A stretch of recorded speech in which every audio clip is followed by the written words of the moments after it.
सत साहिब प्यारे बच्चों, कैसे हैं आप लोग। आशा करती हूँ कि आप सभी लोग ठीक होंगे।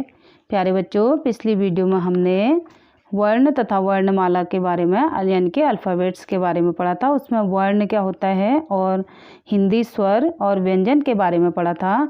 तो प्यारे बच्चों, आज हम उससे संबंधित उसका अभ्यास कार्य करेंगे कि हम लोगों ने कितना उसमें सीखा और जाना। तो प्यारे बच्चों, हम सबसे पहले लेते हैं मौखिक प्रश्न, यानी कि जो हम मौखिक यानी कि मुंह से बोलकर जिन क्वेश्चनों का आंसर देते हैं हम उन्हें मौखिक प्रश्न कहते हैं। तो पहला प्रश्न लेते हैं, मुख से निकली ध्वनियाँ क्या कहलाती हैं। तो प्यारे बच्चों, हम इसका आंसर ऐसे दे सकते हैं कि मुख से निकली ध्वनियाँ वर्ण कहलाती हैं। अगला क्वेश्चन है, वर्ण को और क्या कह सकते हैं। वर्ण को हम और अक्षर भी कह सकते हैं। तो इसमें हम जिस प्रश्नों का आंसर हम मुंह से बोलकर दे रहे हैं तो उन्हें हम मौखिक प्रश्न कहेंगे। अगला प्रश्न आता है, वर्णमाला में कितने स्वर तथा कितने व्यंजन होते हैं। तो हम इसमें मौखिक तरीके से दे सकते हैं कि वर्णमाला में स्वर 11 हो सकते हैं और व्यंजन 33 हो सकते हैं। प्यारे बच्चों, अगला क्वेश्चन हमारा आता है, हिंदी वर्णमाला में 11 स्वर कौन कौन से हैं। तो 11 स्वर होते हैं ओ, आ, ई, उ, री, ए, ऐ, ओ, औ तक हमारे 11 स्वर होते हैं। अगला क्वेश्चन आता है, संयुक्त व्यंजन कौन कौन से हैं। संयुक्त व्यंजन श्यो, त्र, क्यो और स्रो, ये 4 जो होते हैं वो संयुक्त व्यंजन होते हैं।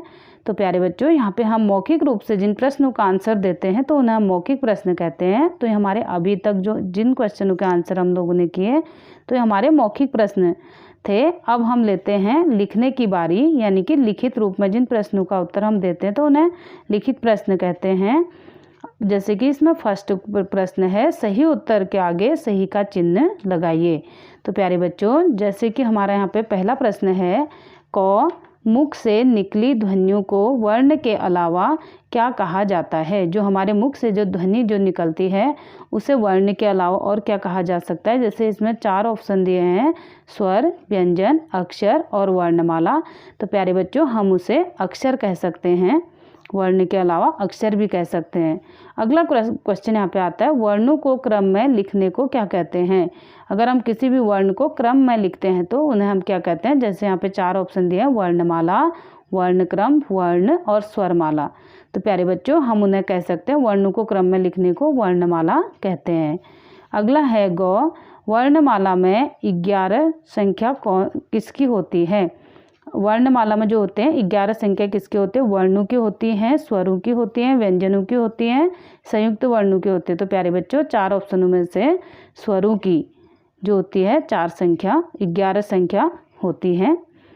अगला है घ, हिंदी वर्णमाला में कितने व्यंजन होते हैं। तो प्यारे बच्चों, हिंदी वर्णमाला में कितने व्यंजन होते हैं, इसमें ऑप्शन दिए हैं यहाँ पे 33, 11, 44 और 22 यहाँ पे दिए हैं। तो व्यंजन होते हैं वो होते हैं 33। तो ये हमारा सही आंसर होता है। अगला इसमें दूसरा क्वेश्चन आता है, नीचे बनी मछलियों में स्वर लिखे। उदाहरण देखें, जैसे यहाँ पे कुछ मछलियाँ बनी हुई हैं तो इन मछलियों में हमें स्वरों को लिखना है। जैसे ओ, आ, ई, उ, री, ए, ऐ, ओ, औ। तो प्यारे बच्चों, ये हमारे 11 स्वर हैं जो यहाँ पे आपको लिख के दिखा दिए हैं। तो प्यारे बच्चों, आज हमने इस अभ्यास कार्य में मौखिक प्रश्न, लिखित प्रश्नों के बारे में जाना। तो इन्हें आप पढ़ेंगे और इन्हें समझने की कोशिश करेंगे और आने वाली वीडियो में आपको और भी अधिक जानकारी दी जाएगी। Thank you.